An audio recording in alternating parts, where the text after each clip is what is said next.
Cricket only நேயர்களுக்கு வணக்கம். இப்பதான் ஒரு தோல்விய பார்த்துட்டு வரோம். அதாவது India versus south Africa test வந்து ஒயிட் வாஷ் பண்ணிட்டாங்க சவுத் ஆப்பிரிக்கா நம்ம கிட்ட. அதுக்கு அடுத்து ஃபர்ஸ்ட் ஓடிஐ கிட்டத்தட்ட ஜஸ்ட் மிஸ் அப்படின்னு கூட சொல்லலாம். அந்த மாரி தான் போயிருக்கு.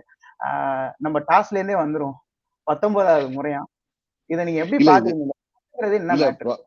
இல்ல ப்ராபிலிட்டி வைஸ் கூட இது வந்து நடக்கிறது ரொம்ப ரொம்ப ரொம்ப ரொம்ப ரேர்னு போட்டிருந்தாங்க. கிட்டத்தட்ட வந்து இந்த மாதிரி நடக்கிறதுங்கிறது 1% கூட கிடையாது. இந்த point point point point point அந்த பதில ரொம்ப ரேரு. யாரோ நமக்கு வந்து நம்ம ஊர்ல சொல்லுவாங்கல்ல, எவனோ இவங்களுக்கு வந்து சூனியம் வச்சுட்டாங்க செய்வன அப்படிங்கிற மாதிரி நமக்கு செய்வனை வச்சுட்டாங்க. இந்த வடிவேல் சொல்லுவார்ல, செய்வனை எடுக்கிறேன் அந்த மாதிரி ஏதோ கான்செப்ட் என்னன்னு தெரியல. இப்போ அஸ்வினோட சேனல்ல வந்து பீடாக் சார் சொல்லியிருப்பாரு. ஃபேப் டு பிளஸ் வந்து காயினை வந்து டாஸ் பண்ணி பிராக்டிஸ் பண்ணாருன்னு சொல்லி. ஆ அண்ட் காயின் லக்குக்காகவே வந்து டெம்பா பவுமோ வந்து ஃபேப் டு பிளஸ் கூட்டு வருவாரு. டாஸ் போடும்போது நீ டாஸ் மட்டும் நீ போடுப்பா, எனக்கு தான் ராசி சரியில்லை, உன் ராசியா சரின்னு சொல்லி பண்ணுப்பாரு சொல்லுவாரு. அந்த மாதிரி வந்து இப்ப என்ன பண்ணுனா, இதுக்கு அட்லீஸ்ட் வந்து ராசிக்காக யாரையாச்சும் வந்து ஒரு பண்டையோ இல்ல வந்து ஒரு வாஷிங்டன் சுந்தரையோ இல்ல ஹர்ஷித் ராணாவையோ, நம்ம ஃபேவரட் ஹர்ஷித் ராணாவையோ வந்து டாஸ் போடும்போது கூட்டு வந்து செக் பண்ணுவோம் எனக்கு தெரியல. பட் இது வந்து என்ன செட் ஆயிருதுன்னா, இப்ப இந்தியா வந்து இந்த மாதிரி ஒரு அன்பிரிடிக்டபிலிட்டி எப்படியும் என்ன ஆயிரும்னா, இப்ப ட்ரெஸ்ஸிங் ரூம்ல எப்படியும் தோக்க தான் போறான். பேட்டிங்னாலும் பேட்டிங், போலிங்னாலும் போலிங். சோ அந்த டாஸ் டிபெண்டன்சி, அந்த taking toss out of the equation அப்படின்னு சொல்றாங்க பாத்தீங்களா, அதை வந்து நம்ம ஃபோக்கஸ் பண்ணி நிறைய ஆரம்பிக்கலாம். ஏன்னா நிறைய மேட்சஸ் நம்ம சொல்றோம் toss play vital factor, toss வந்து கரெக்டா ஜெயிச்சு தான் மாறி இருக்கலாம். வேர்ல்ட் கப் ஃபைனலே நம்ம தானே சொன்னோம், ம், டாஸ் ம், ம். ஜெயிச்சிருந்தா இந்த மாதிரி மாறி இருக்கும்னு சொன்னோம்ல. நவ் இவங்க எந்த மாதிரி மைண்ட் செட்டுக்குள்ள கொண்டு போக ட்ரை பண்ணுவாங்கன்னா, டாஸ் ஈக்குவேஷன் வந்து எடுத்துரு, எது வேணாலும் தயாராரு, பேட்டிங் ம். ஃபர்ஸ்ட்னாலும் தயாராரு, போலிங் ஃபர்ஸ்ட்னாலும் தயாராரு, அந்த மாதிரி ஒரு மைண்ட் செட் வந்து ப்ரிப்பேர் இல்ல பண்ணுவாங்களோ அப்படிதானே அப்படிங்கிற பிளேயர்ஸோட மாதிரி தெரிஞ்சு. நிலைமையே இப்ப இருக்கு. காம்பினேஷன்ஸ் அதாவது உனக்கு 3வது இடம்லாம் கிடையாது. 5வது இடமும் கிடைக்கும். 2வது இடம் கிடைக்கும். அப்படித்தானே போயிட்டு இருக்கு. சோ எல்லாத்துக்கும் எதிர்பார்த்தானே எல்லாத்துக்கும் காத்திருக்கு. அதான் சொல்றேன் உங்களுக்கு வந்து அவரு தோனி வந்து முன்னாடி அப்ப ஒன்று சொல்லியிருந்தாரு நினைக்கிறேன், 2000 அந்த 9 காலகட்டத்துல T20 வேர்ல்டு கப் போன போது அவருக்கும் ஒரு சீனியர் பிளேயருக்கும் ஒரு ரிஃப்ட் ஒரு ஒரு பிரச்சனை நினைச்சு அப்படின்னு. அப்போ அவர் என்ன சொன்னாருன்னா, என் பிளேயர்ஸ் நான் வந்து கூப்பிட்டு வந்து நிக்க வச்சு ஓடுற வண்டி முன்னாடி போய் நீங்க நில்லுன்னு சொன்னா கூட நான் நிக்கணும். ஏன்னா இந்த பிரஸ் கான்ஃபரன்ஸ் என்ன பண்ணுவாரு, எல்லாரையும் வர வச்சிருவாரு. பிரஸ் ம், ம், கான்ஃபரன்ஸ் அவர் ம். பேசும்போது எல்லாரையும் லைன் நிக்க வச்சு என் டீம் மெம்பர்ஸ் நான் என்ன சொன்னாலும் கேட்க தயாரா இருப்பாங்க. ஈவன் ஒரு டேங்க் முன்னாடியோ ஓடுற லாரி முன்னாடி நிக்க சொன்னா கூட நீட் டு ஃபேஸ் இட், அப்படி நான் வச்சிருக்கேன்னு சொல்லி சொல்றாரு. அவர் அப்ப சொன்னாரு, இங்க ஒருத்தர் செயல்ல காமிச்சிட்டு இருக்கிறாரு. அவ்வளவுதான், வேற ஒண்ணுமே கிடையாது. பட் ஓவர் அண்ட் ஆல் வந்து இந்த பெர்முடேஷன் காம்பினேஷன்ல எல்லாமே கரெக்ட். ஏன்னா இன்னும் 2027 அப்படின்னு நம்ம சொல்ல போகும்போது இன்னும் we have a long way to go. And அந்த கண்டிஷன் இந்த கண்டிஷன் மாதிரி கிடையாது. இங்க மாதிரி கட்டாந்தரையே இருக்க போறது இல்ல. சவுத் ஆப்பிரிக்கன் பிட்ச் ஒரு ஒரு கியூபெர்காவோ இல்ல வந்து ஒரு டர்பனோ ஒரு செஞ்சுரியானோ இந்த மாதிரி உங்களுக்கு வந்து அந்த பாலோ இந்த மாதிரி வந்து அந்த பேஸ் அண்ட் பவுன்ஸ் கொடுக்க போறது இல்லை. என்னதான் எஸ்ஐ T20ல உங்களுக்கு வந்து ஹை ஸ்கோரிங் சேசஸ் எல்லாம் நடந்தாலும் போனாலும் 50 ஓவர்ஸ் போகும்போது அந்த கிளைமேட் எப்படி இருக்க போகுது, அந்த டைம்ல எப்படி இருக்க போகுது, நம்ம எல்லாத்தையும் பார்க்கணும். சோ இந்த மாதிரி அவங்க மேக் ஷிஃப்ட் ஆடுறது எல்லாமே okay. But before 2027 world cup உள்ள அந்த ஒரு தொற்றுற தூரத்துல இருக்கிறது முன்னாடி செட்டில்டா இருக்கணும். ஏன்னா 19 நமக்கு இந்த பிரச்சனை ஆச்சு. நம்பர் 4 யாருங்கிறது தான் மிகப்பெரிய பிரச்சனையாச்சு. அம்பத்தி ராய்டுவா அப்படின்னு நம்ம பயங்கரமா பேசியிருந்தோம். பட் அவரு பின்வாங்கினாரு. எம்எஸ் தோனியை வந்து கொஞ்சம் மேல ப்ரொமோட் பண்ணியிருந்தோம். அந்த வேர்ல்டு கப் எம்எஸ் தோனி மேல கொஞ்சம் ஆடி கீழே வந்து உங்களுக்கு வந்து பண்டோ இல்ல வந்து தினேஷ் கார்த்திகை யாரோ பின்ன ஃபாலோ பண்ணி ஆடி இருந்தா ரிசல்ட்டே வேற மாதிரி மாறி இருக்கும். சோ இன்னுமே நம்ம டீம்ல அந்த மிடில் ஆர்டர் இந்த இன்ஜின் ரூம்ல கொஞ்சம் பிரச்சனை எல்லாம் இருக்கு. அதை ட்வீக் பண்ணிட்டா கொஞ்சம் சரியாக்கும்னு நினைக்கிறேன் சாண்டி. ஓகே. இப்போ டாஸ முடிச்சுட்டு நம்ம அப்படியே 11ஸ் பக்கம் வந்து பார்த்தோம்னா, 11ஸ்லயும் ஒரு ரொம்ப பெரிய ஒரு ஆச்சரியம் காத்திருந்துச்சு. என்னன்னு பார்த்தோம்னா, ரிஷப் பண்ட் வந்துட்டு உள்ள இல்ல. அப்படிங்கிறது ரொம்ப பெரிய ஒரு ஆச்சரியமா எல்லாராலயுமே பார்க்கப்பட்டுச்சு. ஏன்னா ஈவன் அவர் T20 ஸ்குவாடுக்கு தகுதி இல்லன்னு சொல்லப்படுறவங்களே வந்து, அவர் T20 வேர்ல்ட் கப்ல இருக்கணும்னு நெறைய பேசி நான் பார்த்திருக்கேன். ஸோ அதனால கேட்கிறேன், இத நீங்க இந்த மூவ நீங்க எப்படி பார்க்குறீங்க? அவருக்கு பதிலா ருத்ராஜ் கெய்க்வாடுன்னு ஒருத்தர் உள்ள வராரு. பிளஸ் கேஎல் ராகுலுக்கு வந்து இப்ப நம்பர் 6 பொசிஷன் புதுசா புடிச்சிருக்காரு. இதெல்லாம் நீங்க எப்படி பார்க்குறீங்க? கேஎல் ராகுல் தெளிவா தெரிஞ்சு போச்சு. அவர் டீம் உள்ள சர்வே ஆகணும்னா கிடைக்கிற ரோல அவர் வந்து ஆக்செப்ட் பண்ணி அடிச்சாதான் முடியும். அவர் வந்து இப்போ ஏன்னா இப்போ ஓப்பனிங்ல கை வைக்க முடியாது. ஏன்னா ஓப்பனிங் வந்து இப்ப இருக்கிற ரோஹித் அப்படிங்கிற அந்த பேரை தாண்டி நீ உள்ள வரணும்னா அதுக்கு வந்து அவர் ரிட்டையர் ஆன பேர் தான் வர முடியும். அண்ட் அந்த இடத்துக்கே உங்களுக்கு பின்னாடி ஏகப்பட்ட பேர் தயாராயிட்டாங்க. ருத்ராஜ் கைக்வாட் ஓப்பனர் தான். தென் இந்த ஸ்குவாட்ல நீங்க இருக்கிற பண்ட பத்தி பேசுறீங்க. சஞ்சு சாம்சன் ஒருத்தர் இருக்கிறாரு, அவரும் வந்து சர்டிஃபைட் ஓபனர் தான். இது தவிர்த்து அபிஷேக் சர்மா லைன் அப்ல ரெடி ஆயிட்டு இருக்காரு. பத்தாக்குறையா கில்லுன்னு ஒருத்தர் வந்து இப்ப இன்ஜுரியில் இருக்கு, அவரும் ஓபனர் தான். சோ மேல அங்க ஒரு பிரச்சனை இருக்கிறதுனால என்ன பண்றாங்க, மத்த இடத்தை யாரெல்லாம் ஃபில் பண்ணலாம்னு சொல்லி கொண்டு வராங்க. எனக்கு வந்து பண்டோட ரெட் பால் கேபபிலிட்டிஸ் ஒரு பக்கமும் பண்டோட ஒயிட் பால் கேபபிலிட்டிஸ் ஒரு பக்கம் பாத்தீங்கன்னா, அவரோட ரெட் பால் கேபபிலிட்டிஸை நான் எப்பவுமே கொஞ்சம் அதிகமா ரேட் பண்ணுவேன். ஏன்னா அவர் எல்லா இடத்துலயும் இந்த ஒரு ஒரு மார்க்கை வந்து கொடுத்து வந்திருக்காரு. இங்கிலாந்துல ஆடினாலும் சரி, இல்ல வந்து ஆஸ்திரேலியா ஆடினாலும் சரி, அவரோட அந்த மார்க்கை வந்து கொடுத்திருக்காரு. பட் ஒயிட் பால்ல அவரோட அந்த தடாலடி ஆட்டம், அந்த ஒரு அதிரடி ஆட்டம் வந்து இந்த மேட்சை திருப்பிச்சு அப்படின்னு சொல்லி நீங்க யோசிச்சு பார்க்கும்போது, இங்கிலாந்துல ஒரு சேஸ் ஒரு ஃபுல்லா கம்ப்ளீட் பண்ணுவார். இங்கிலாந்துல ஒரு ஓடிஐ சேஸ் வந்து சூப்பரா அடிச்சு காப்பாத்துவார்.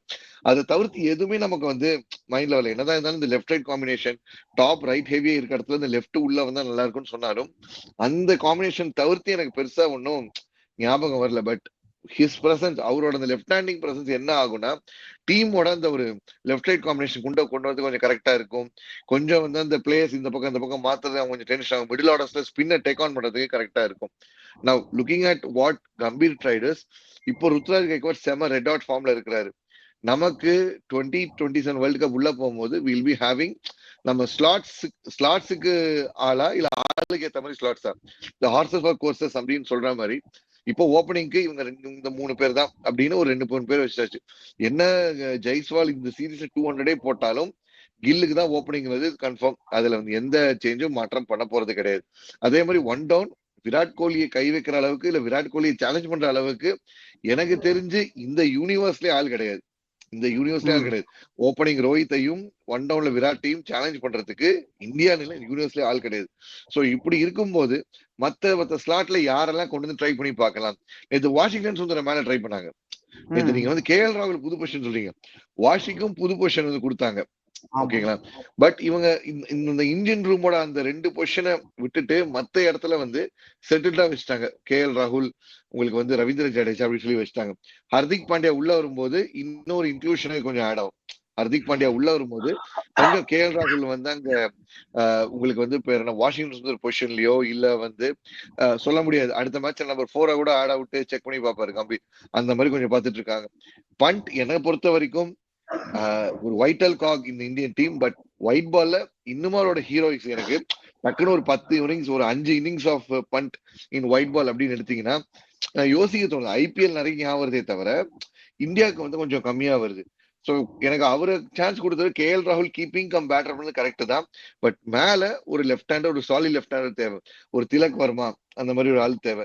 திலக்க உட்கார வச்சிருந்தாங்க. வாஷிங்டன் சுந்தர் அண்ட் ருத்து போன போது திலக் வர்மா வந்து வெளில விட்டாங்க. அவர் திலக் வர்மா ஏஷியா கப்ல சூப்பரா ஆடி பெர்ஃபார்ம் பண்ணி அவரோட ப்ரூவ் காமிச்சாரு. இல்ல சிவம் டூபேக்கு ஒரு சான்ஸ் கொடுத்துருக்கலாம். சிவம் டூபே வந்து இந்த 2020 ஃபார்மேட்ல மட்டும் இல்லாம இந்த ஃபார்மேட்லயும் ஒரு சான்ஸ் கொடுத்து செக் பண்ணி பார்க்கலாம். ஏன்னா we miss and bowling allrounder, ஒரு பேஸ் போலிங் ஆல்ரவுண்டர் ஹர்திக் இல்லாத இடத்துல. ஸோ இன்னொரு எக்ஸ்பெரிமெண்ட் பார்ப்பாரு. சயின்டிஸ்ட் கம்பீர் இன்னும் நிறைய எக்ஸ்பெரிமெண்ட் பண்ணுவாரு. பார்ப்போம் வரக்கூடிய எக்ஸ்பெரிமெண்ட்ஸ் என்னென்ன வருதுன்னு. ஓகே. அதே போல இன்னொன்னு நம்ம பார்த்தோம்னா, ரோக்கோவோட அனதர் கன்சிக்யூட்டிவ் பார்ட்னர்ஷிப். ரோக்கோ பார்த்தீங்கன்னா, நேத்து அவருக்கு பெட்டர் லக் இருந்துச்சு அப்படின்னு தான் சொல்லணும். பட் அது ஜென்ரேட் பண்ணி அவரு 800 செஞ்சுரி போயிருப்பாருன்னு பார்த்துட்டு இருக்கும்போதே, விராட் கோலியோட நேத்தி பேட்டிங்கே பார்க்கும்போது ரொம்ப நாஸ்டாலஜிக்கா இருந்துச்சு. இவ்ளோ ஃப்ரீயா அவரு ரீசென்ட் பாஸ்ட்ல ஆடி பார்த்ததே இல்ல. அவ்ளோ ஃப்ரீயா ஆடினாரு. அந்த ஒரு பேட் ஸ்விங்கா இருக்கட்டும், எல்லாமே வந்துட்டு இவ்ளோ சிக்ஸஸும், அதுவும் அவரு செஞ்சுரி அடிக்கும்போது இவ்ளோ சிக்ஸஸ், ஏன்னா ஸ்லோ ரன் ரேட்ல ஆடிட்டு இருக்காருன்னு நெறைய விமர்சனங்கள்லாம் அவர் மேல வரும்போது, ஒரு ஒரு ஒரு அதிரடின்னு நம்ம சொல்லுவோம்ல, அந்த அதிரடிய நேத்து வெளிப்படுத்தினது எப்படி இருந்துச்சு? ஒரு கேம ஜெயிக்கணும்னு ஆடுறத விட இந்த கேம் மூலமா என் ஸ்டேட்மெண்ட்டை நான் காட்டணும் அப்படின்னு ஆடுறது வந்து ஒரு ஒரு விதமா சொல்லுவாங்கல்ல, அந்த ஒரு ஸ்டேட்மெண்ட்டா தான் நான் வந்து பார்த்தேன். இப்போ ரோஹித்தை வந்து நம்ம நிறைய பேசினாங்க. ஆஸ்திரேலியா டூர் அப்போ வந்து ஃபிட்னஸ் சரியில்லை, கேப்டன்சில இருந்து தூக்கி என்னென்னோ பேசினாங்க. மொதல் 2 மேட்ச் ஒன்றும் பெருசா இல்லை. 2வது மேட்ச்ல ஏதோ 50 அடிச்சாரு. மொதல் மேட்ச் பெருசா பால் பேட்ல படல. பட் 3வது மேட்ச்ல 100 அடிச்சு அந்த சீரீஸ் ஒயிட் வாஷ் ஆகாம, ODI சீரீஸ் ஒயிட் வாஷ் ஆகாம ஒரு மானத்தோட வெளில வரதுக்கு சொன்னாங்க.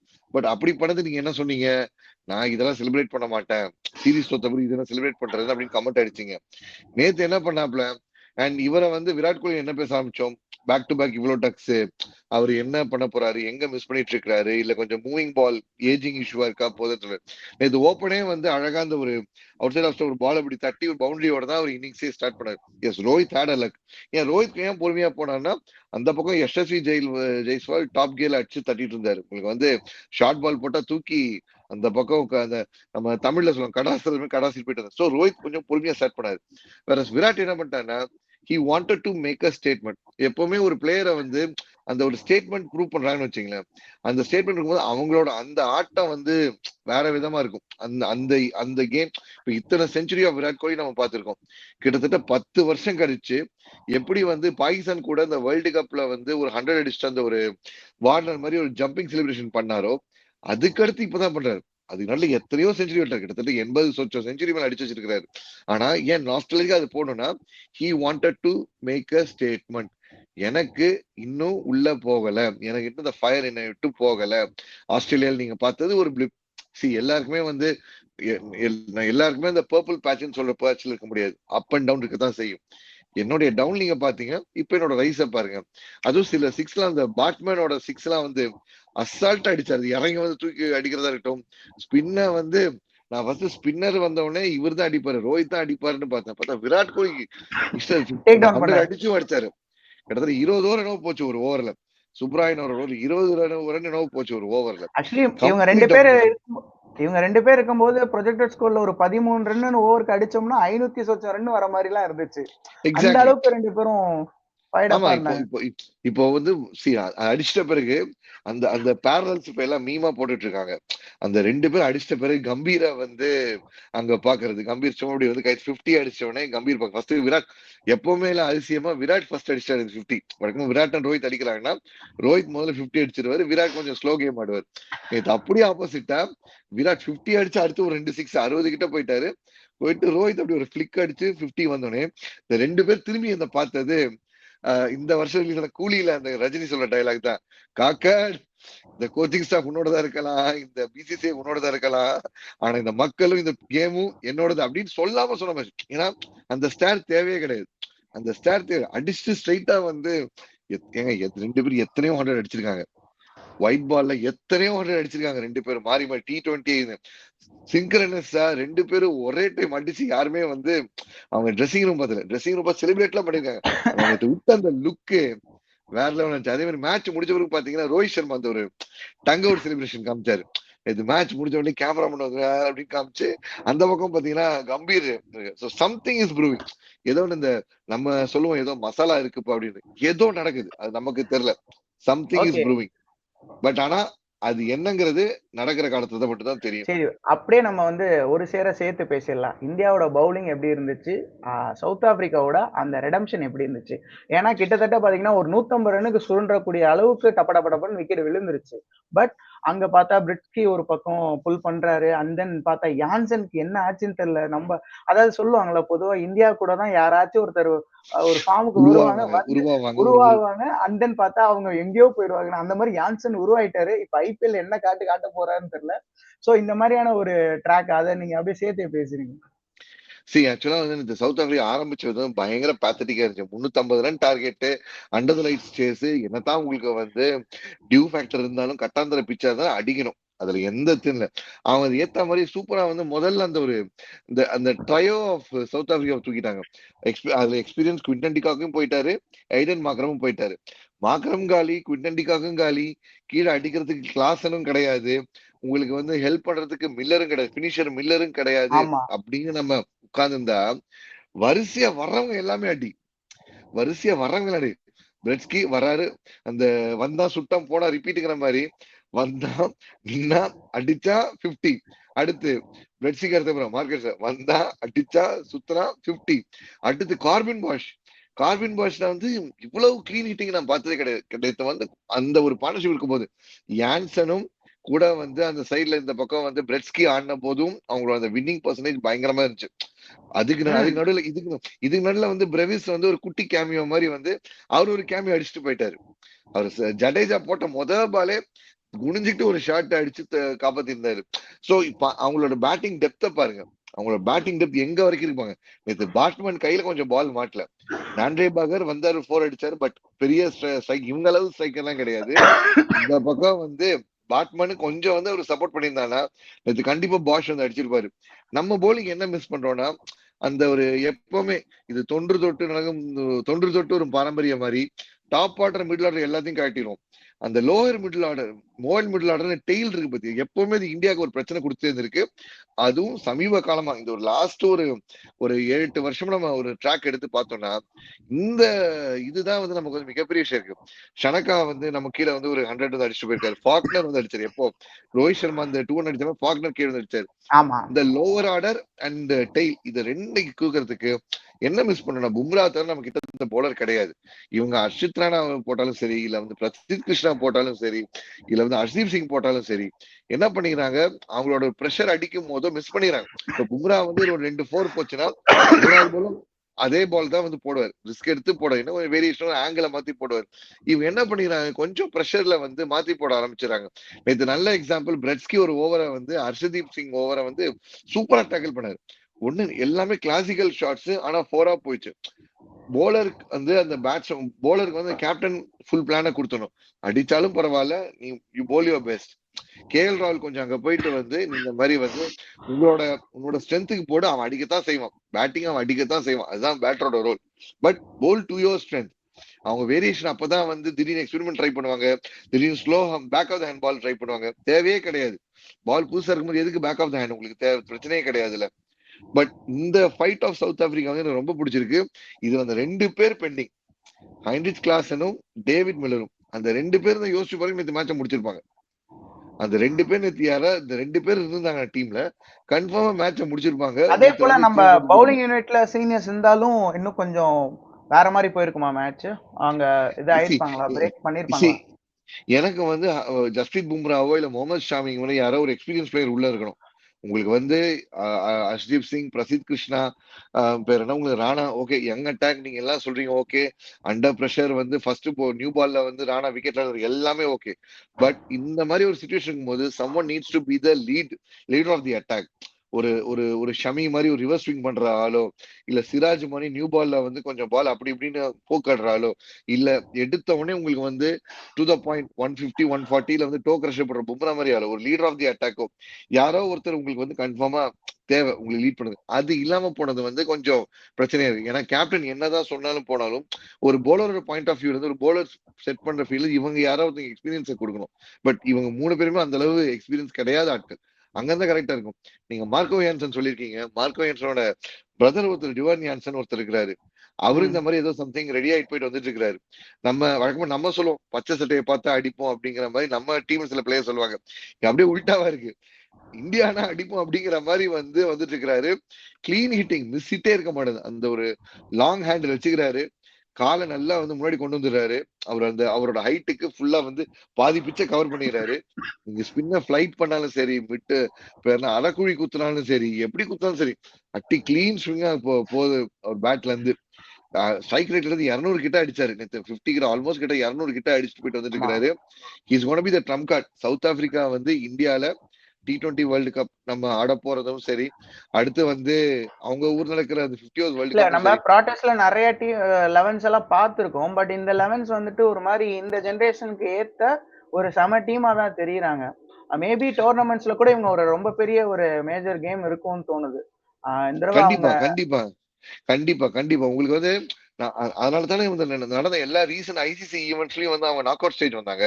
2023 வேர்ல்ட் கப் 50 வேர்ல்டு கப்ல செமிஃபைனலிஸ்ட், 2024 T20 வேர்ல்டு கப்ல உங்களுக்கு வந்து ஃபைனலிஸ்ட், தென் வந்து 3 ஃபார்மேட் டெஸ்ட்ல வந்து வின்னர்ஸ், WTCல இருந்து வின்னர்ஸ். லாஸ்ட் 3 வருஷம் எடுத்து பாருங்க. 3 வருஷத்துலயும் வந்து அவங்க they have made it to the the killer stage. Champions trophy I think they played semis நினைக்கிறேன். சாம்பியன்ஸ் ட்ராஃபி they played அங்க வந்து ஆட்டு வந்தாங்கன்னு நினைக்கிறேன். So they have the team, they have the potential. The only thing is combination உள்ள யார் கொண்டு வரணும்? டானி டிசோர்சி சூப்பரா ஆடினாரு. டானி டிசோர்சி ஆக்சுவலா ஒரு ஓபனர் அவரை எங்க ஆட வைக்கிறாங்க? ரிக்கில்டனையும் குவிண்டன் டிக்கும் ஆட வைக்கிறதுனால இவருடைய இடம் பத்தல. சோ அவரை வந்து கீழே வச்சிருக்காங்க. டானி டிசோர்சி மேல போய் ஒன் டவுனா போய் கொண்டு வந்தா இல்ல ஓப்பனிங் அலாங் வித் ரிக்கில்டன் போனா எப்படி இருக்கும்? இவங்க அந்த ஒரு காம்பினேஷன் மிஸ் பண்ணிருக்காங்க. இன்னொரு ரீசா ஹென்ரிக்ஸ் இன்னும் இங்க இறக்கலாம். அவங்க டெம்பா போமா உள்ள இன்னும் இறக்க வச்சிருக்காங்க. இந்த 2 பிளேயர் எப்படியாச்சும் ஹைன்ரிச் கிளாஸ் எப்படி குவிண்டன் டிகாக் ஒரு ரிட்டையர்மெண்ட் திருப்பி வந்தாரோ அதே மாதிரி ஹைன்ரிச் கிளாஸ் மட்டும் திருப்பி கூப்பிட்டுட்டாங்கன்னா இந்த சவுத் ஆப்பிரிக்காவை T20 வேர்ல்டு கப்ல அடிக்கிறது கஷ்டம். அங்க நடக்க போற 50 வேர்ல்டு கப்லயும் அவங்களை அடிக்க போறது கஷ்டம். ஓகே பிரதர், கடைசியா ஒரு கேள்வி கேட்டுக்கிறேன். KL ராகுலோட கேப்டன்சியை நீங்க எப்படி ரேட் பண்ணுவீங்க? கில் அளவு மோசமா இல்ல. கில் அளவு வந்து நம்ம வந்து அந்த ஒரு பிரஷர் குடுத்துட்டோ, இல்ல கில் அளவு வந்து அந்த ஒரு ஒரு ஒரு பேர் என்ன? இஷ்டத்துக்கு டிசிஷன் எடுத்துட்டோ, இல்ல பவுலிங் சேஞ்ச் மாத்திக்கிட்டோ வந்து பண்ணாமலாம் இல்ல. கில் வந்து சில பேர் யூஸே பண்ணாமலாம் இருந்தாரு. பேர் என்ன? ஒரு சிராஜுக்கு வெறும் 5 ஓவர் மட்டும் குடுத்துட்டு மத்தவங்கலாம் ஓவரே குடுக்காமலாம் வந்து அந்த மாரிலாம் இது பண்ணவே இல்ல. கரெக்ட்டான ரொட்டேஷன் குடுத்துட்டு வந்துட்டு இருந்தாரு. அவரு கூட ஸ்டேட்மேட் ஆன பிரசித் கிருஷ்ணா வந்து கொஞ்சம் லேட்டா தான் இன்ட்ரோடியூஸ் பண்ணாங்க. ஏன்னா பிரசித் வந்து இனிஷியலா நியூ பால்ல கொண்டு வரும்போது அடி வாங்குவாருன்னு தெரியும். அண்ட் ஆல்சோ அவர் குஜராத் டைட்டன்ஸ்ல லாஸ்ட் சீசன் பாத்தீங்கன்னாலே back end of the innings அந்த 13வது ஓவருக்கு அப்புறம் வந்து போட வரும்போது தான் வந்து கொஞ்சம் பால்ல அந்த சேஞ்சஸ் கொஞ்சம் கொஞ்சம் வேரியேஷன் காமிச்சு அந்த பவுன்ஸை யூஸ் பண்ணி காமிச்சாரு. சோ அவரை யூஸ் பண்ணி கடைசியோ டிஃபெண்ட் பண்ண வச்சதா இருக்கட்டும், அவரோட அந்த ஒரு புல் எல்லாம் கரெக்டா இருக்கு. இந்த டக்டீல் மூவ்ஸ் எல்லாம் கரெக்டா இருக்கு. பிளேயிங் 11 மட்டும் கொஞ்சம் வந்து இந்த மாதிரி கண்டியூசிவா அடுத்த மேட்ச்ல கண்டிப்பா ருத்து ஆடுவாரான்னு தெரியல. நேத்து கிடைச்ச சான்ஸ்ல வந்து ருத்து மிஸ் பண்ணா அடுத்த மேட்ச் ருத்து ஆடுவாரான்னு தெரியல. வாஷிங்டன் சுந்தர் இதே பொசிஷன் கொடுப்பாங்களான்னு தெரியல. சோ அடுத்த மேட்ச் பண்டோ இல்ல வந்து திலக் வர்மாவோ ஆட வரும்போது இன்னும் கொஞ்சம் அந்த ஒரு கேம்பிள் எடுக்க வேண்டியது இருக்கும். சோ அந்த கேம்பிள் எப்படி டேக்கிள் பண்றாரு? நம்ம சொன்ன மாதிரி நேத்து ஒரு கட்டத்துல 500 போக வேண்டியது அட்லீஸ்ட் 400வது போக வேண்டிய ஸ்கோரு அப்படியே கிட்டத்தட்ட ஒரு ஒரு நம்ம கிட்டத்தட்ட ரன் ஒரு 60 ஆமா கிட்டத்தட்ட ஒரு 20 30 பாலுக்கு வந்து பவுண்டரி இல்லாம இருந்துச்சு. நடுவுல ஒரு ஃபேஸ்ல ஒரு பவுண்டரி இல்லாம வந்து ஆமா. போயிட்டு வந்துட்டு இருந்துச்சு. சோ அதெல்லாம் தடுக்கணும். இப்போ வந்து சிங்கிள்ஸ் ரொட்டேட் பண்ணது மட்டும் இல்லாம அந்த பவுண்டரிஸ் எல்லாம் கொண்டு வரணும். அந்த பேட்டிங் அப்ரோச் எப்படி மாத்த போறாரு? இதைத்தான் நான் வாட்ச் பண்ண வேண்டியது சாண்டி. ஓகே, இவ்வளோ நேரம் உங்களுடைய கருத்துக்கள பகிர்ந்ததுக்கு மிக்க நன்றி. இன்னொரு வீடியோல நன்றி. சந்திக்கலாம்.